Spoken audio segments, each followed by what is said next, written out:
Welcome to the lecture. Today we are going to discuss about the sensor characteristics. So we know that whenever we are putting a device or whenever we are going for input output characteristics, so it shows that there is a relationship between input and output, and whatever may be the parameters that are derived from these relationship, we may call these parameters as a characteristics. So today we are going to see the different characteristics that are associated with the sensors. So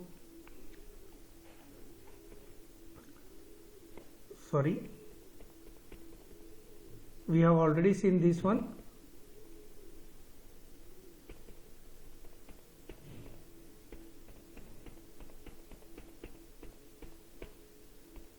Okay, what are the different characteristics that are associated with the sensor? So first characteristics, we can talk about the transfer function, then the span. So span we can talk in terms of input as well as output. So full scale input and full scale output, accuracy, calibration and calibration error, hysteresis, non-linearity, saturation, repeatability, deadband, resolution.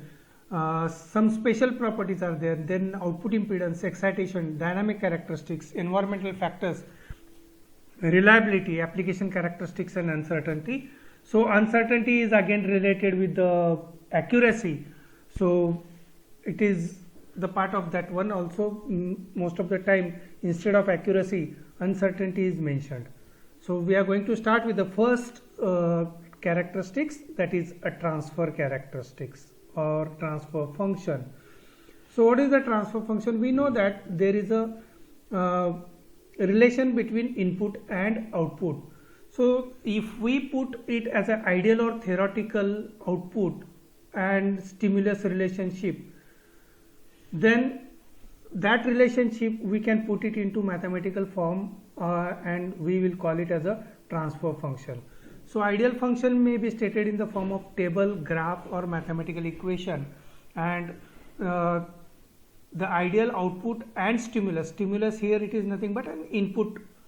So input and output relation is characterized by transfer function. So we know that I'll take the example of just transistor. So we know that or a diode, let us consider a PN junction diode. So input characteristics you will be taking, here you will be applying the V and here you will be taking I. So VI characteristics you are taking and this is what the graph you are getting. Okay, so this graph is nothing but the relation between V and I, that will tell you some equation, and that equation represents nothing but the transfer function. Okay, so this is a non-linear type of relation between V and I. So the equation will be again a non-linear. So you can get such kind of transfer functions for sensors also. So it can be established into generalized form, where S is the output,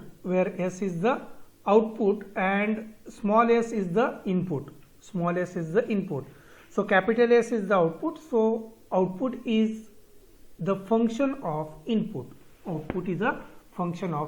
And I'll call it as a equation or transfer function.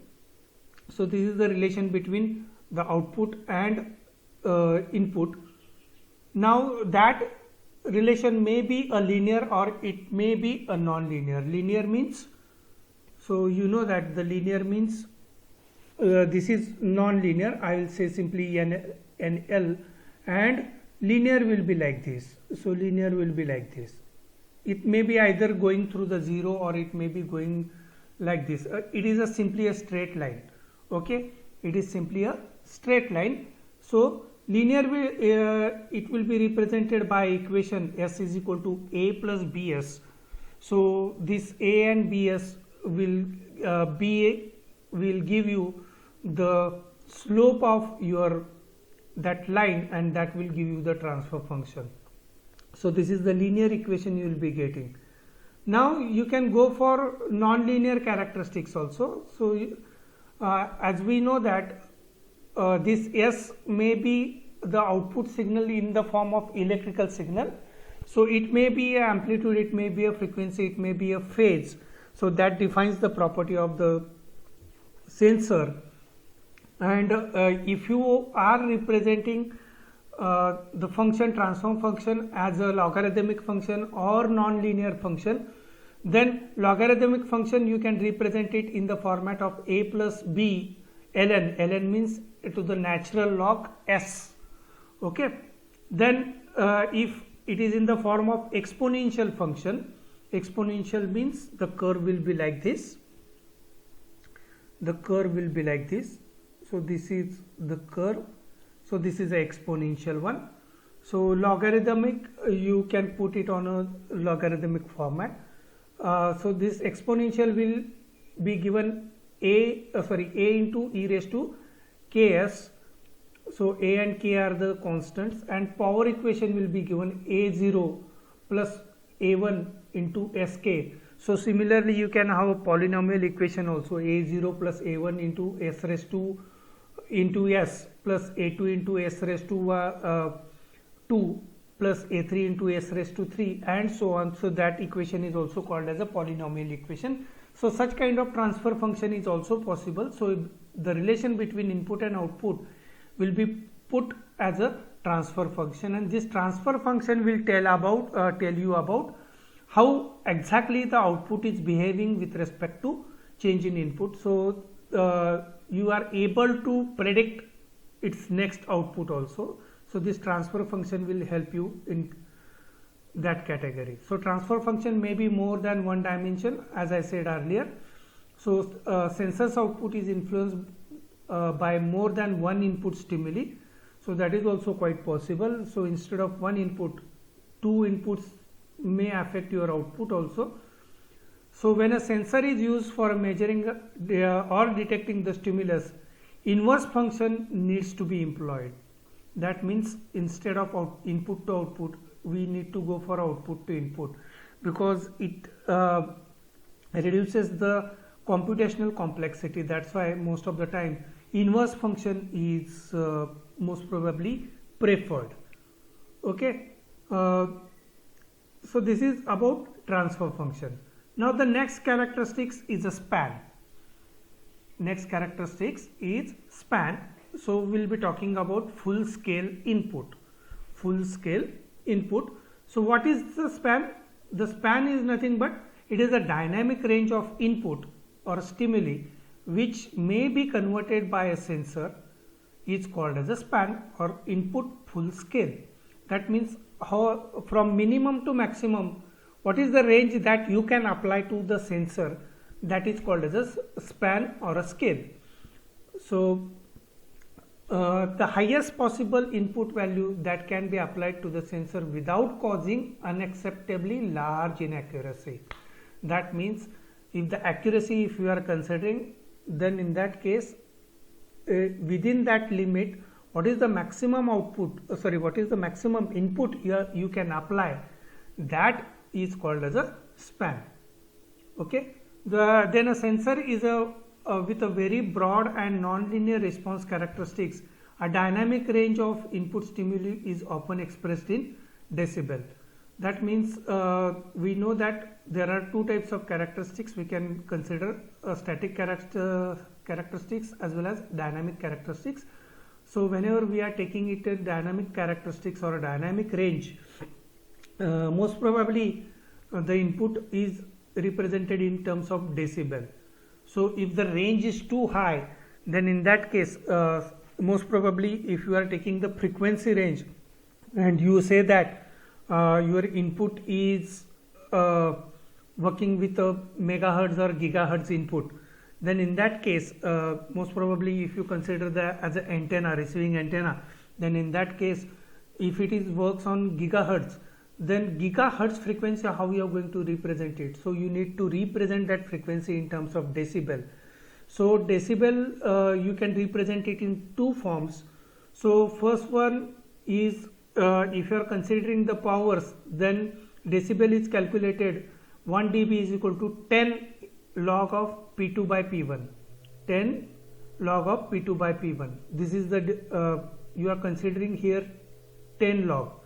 and if it is other quantities other than power, because power itself consists raised to so here if you are considering other parameters like force, frequency, current or voltage, then in that case you will be converting the power you are converting the ratio into dB with this equation. 1 dB is equal to 20 log S2 by S1. So this is how you will be calculating it, the log term in terms of span. Okay, then the full scale output is the algebraic difference between the electrical output signal measured with maximum input stimuli and lowest input stimuli. That means whatever may be the input, you are applying the V in, or let us consider that I will call it as a stimulus in, that is stimulus in low and stimulus in high, and for this stimulus in low you will be getting VIL is the input, and here you are getting VIH is the output. So what is the difference between these two? The difference between these two will give you the full scale output scan, because minimum input you are measuring the voltage, and for maximum input also you are measuring the output voltage. So that will give you the exact span of this one. So here in this diagram you can see this span.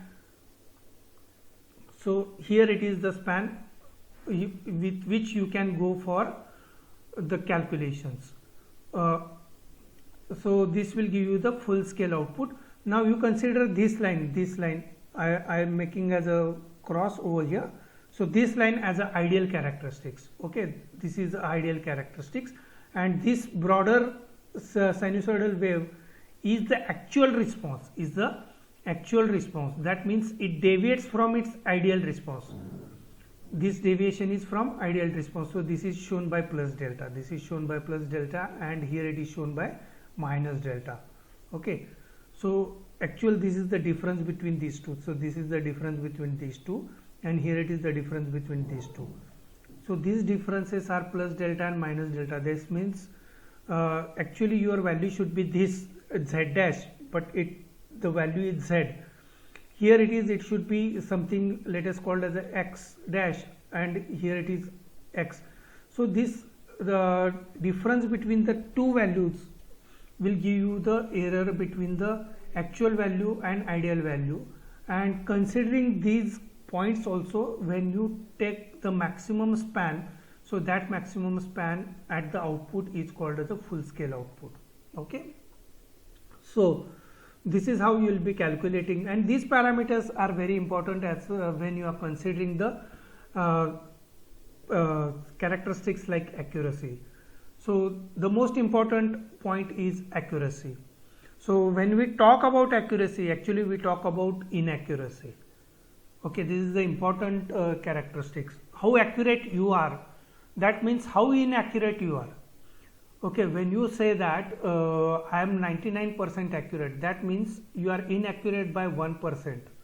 So if I say my error is 1%, my error is 1%, then I can say that my accuracy is 99%.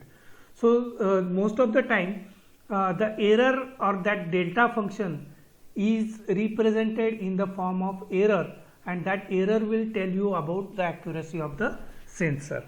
So when we talk about the sensor characteristics, which really we are really mean about the inaccuracy. So inaccuracy is measured as the highest deviation. So this is the value, this is the highest deviation of a value represented by a sensor from the ideal or true value. Deviation from the true value. So what is the deviation from the true value? I will explain you with the help of example. So deviation, it can be different. It is measured as the difference between the value computed from output value and the actual input value. So Let us consider the example. A linear displacement sensor, ideally it should measure that it should generate 1 millivolt when you displace it by 1 millimeter. That means 1 millivolt is generated per millimeter. So this is what the exact ideal output you should get. So let us consider that I move the sensor, or I move that displacement sensor by 10 centimeter, then that 10 mm, then what should be my output? My output should be 10 millivolt. As per this ideal condition, my output should be 10 millivolt, but instead of 10 millivolt, if I am getting 10.5 millivolt, I am getting 10.5 millivolt. So what is the difference between the actual output and expected output? The difference is of 0.5 mm. The difference is of 0.5 mm, whereas we are expecting 10 mm as per this. So there is a difference of 0.5 mm. So I'll calculate the accuracy in terms of percentage. 0.5 mm over 10 mm. I am getting 0.5 mm error over 10 mm. So I'll simply take the ratio and multiply it by 100. So my accuracy or inaccuracy is, or error is 5%. That means my accuracy is 95%. My accuracy is 95%. So my error is 5% means my accuracy is 95%. So this is how I am calculating the accuracy. Okay. Now the accuracy is not calculated on a single error itself. So we need to experiment it over and over again, and we have to calculate the errors in each and every conditions. So we need to observe the error and we have to find out that error, and if we calculate the error, then in that case, for such experimentation, we will call it as a systematic inaccuracy. We'll call it as a systematic inaccuracy. So for the example given over here, it will be of 0.5 mm over the span of 10 mm. 0.5 mm over the span of 10 mm. So we have the kind of condition is that we have to experiment over and over again. So random errors are taken and we have to take the average error of that one. So a random component is always present. So systematic error is represented as an average or a mean value of multiple errors. Suppose if I perform the experiment for 10 times for over the range of 10 mm, I will calculate the error every time. So whatever may be the error is there, I will take the average of that one, and that average will be represented as a random error for the sensor. Systematic error for that sensor. So error, why this error is occurring? Even though you test the sensor in an ideal condition or identical condition, but why this error is occurring? The error occurs because of material variations. So one sensor and second sensor.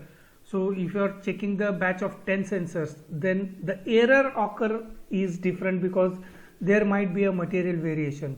Again, a workmanship, that means sensor manufacturing, whatever may be the deficiencies are there because of workmanship.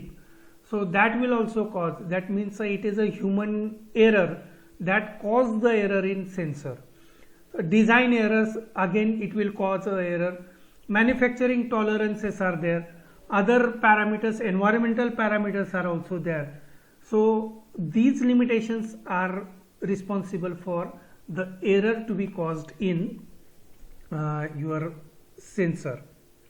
Okay, so accuracy is depend on error. So all runs of the real transfer functions must fall within the limits of specified accuracy. So when you say that the accuracy is plus or minus 5%, plus or minus 5% means your accuracy is 95 to 100. It fall in the range of 95 to 105. That means it may go plus 5 or it may go minus 5, and your outcome may be in the range of 95 to 105. This is what expected. So this is what the meaning of this one. So it is represented in the format of plus delta or plus or minus delta or plus or minus delta. So this is the representation. Either you may represent it as a triangle or as a delta function also. So accuracy that includes the combined effect of part to part variation as a hysteresis. So there are other parameters that also are related with this accuracy. So these parameters or these characteristics are hysteresis, deadband, calibration and repeatability errors. So we are going to see it very soon. So what do you mean by hysteresis, what do you mean by deadband, calibration and repeatability errors? All these are associated with the accuracy of the sensor. So inaccuracy we can calculate in terms of measured value, we can calculate in terms of span, we can calculate in terms of output signal. So modern sensors most of the time nowadays the manufacturers are, instead of talking about accuracy, they are talking about uncertainty. The term is replaced by uncertainty. So this is the last term I have discussed in my previous slide. So uncertainty will again discussed about this one. So we'll see what is the difference between these two parameters in when we discussed about uncertainty. Okay. Now the next characteristics is calibration and calibration error. So we know that there is a deviation between input expected output ideal characteristics and actual characteristics. That is the difference between the ideal transfer function and whatever may be the actual output you are getting. That difference is there, and if that difference is beyond the range, whatever the range is decided, whatever may be the range is given to you by the manufacturer, and your output goes beyond that range, then in that case you have to adjust these parameters either by internally or externally or by replacing the sensor. But replacing the sensor is not the solution, but you need to calibrate it. You need to change the parameter by adjusting its characteristics in such a way that that output remains within the range, and that process is called as a calibration. So calibration means determination of specific variable that describes the overall transfer function. As I said, the transfer function is giving you the range, the characteristics. So if the sensor manufacturer tolerances or interfacing tolerances, that means a circuit which is associated with or the next to the sensor, we call it as a signal conditioning circuits, that also create a problem. Then in that case also we need to adjust its gain, we need to adjust its parameter in such a way that your output should remain in a range. So we need to calibrate it, and that process of putting into limitation or in limited error is called as a calibration. Okay. So overall circuit means the circuit including sensor, interface circuit and A to D conversion. So mathematical model should be known for the calibration. If it is known, you can easily calculate the theoretical value and actual practical value, and you will come to know which parameter need to be controlled and how to control it. You can easily understand it and you can easily calibrate the device. So to calibrate the sensor, it is essential to have and properly maintain the precision and accurate of physical standards of appropriate stimuli. That means, let us consider that if you are measuring the sensor with the help of certain frequency parameters, and you are applying this frequency to that sensor, then in that case you should make sure that your frequency stimuli or the frequency generator itself is of a standard one. Then and then only you can calibrate that sensor properly. If there is a problem with your frequency generator itself, obviously the output generated from the sensor will not be a correct one. So obviously it will be a erroneous output. So in that case, we need to maintain the physical standard of the input that you are applying. So if we maintain that, that's why there are the calibration centers are there. There are certain calibration authorities are there which are maintaining these standards. So we need to calibrate our devices accordingly so that our output remains within the range. So calibration error, it talks about the inaccuracy permitted by the manufacturer when the sensor is calibrated in the factory. So what is the maximum calibration error you can go for? So that is again decided by the manufacturer, and manufacturer is telling about you related to that one. So obviously it is a systematic error, it is not a random error, it is a systematic error. It is calculated after a long experimentation. So it will give you the value related to your transfer function. So this error is not necessarily uniform over the range. So it may change depending on the type of error in the calibration. So this is what the difference is. So here you can see the diagram related to this one. So this thin line, this is an ideal line or calibrated line, and when you put the sensor and when you apply the stimulus, so when you apply the stimulus, this dark line will give you the exact transfer function. So you say that when you apply the stimulus S1, you will be getting the, here it is the overlap between these two. That means you are getting the exact output as you are expected. You are getting the exact output as you are expected. So there is no error at all. So when you apply the S2, instead of this input, you will be getting this input. This output, you will be getting this output. That means you are supposed to get the output A2 minus delta, but you are getting the output A2. So this is the error by delta. This is the error by delta. So this is what exactly you are expecting, but you are getting this one. So this is the error by delta. Here it is a plus delta you will be getting. So you can calculate this A and B. So if I call it as a B parameter, so B parameter I can calculate it like this one. So delta A is here. So delta A is here. So this is the delta A.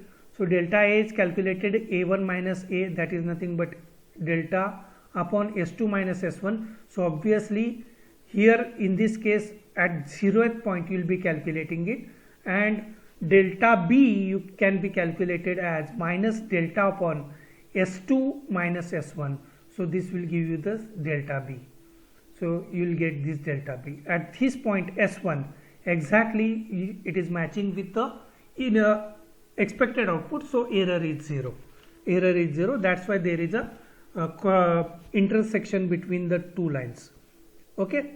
So this is how you are calculating the calibration error, and this graph will tell you about what will be the maximum calibration error you can take into consideration.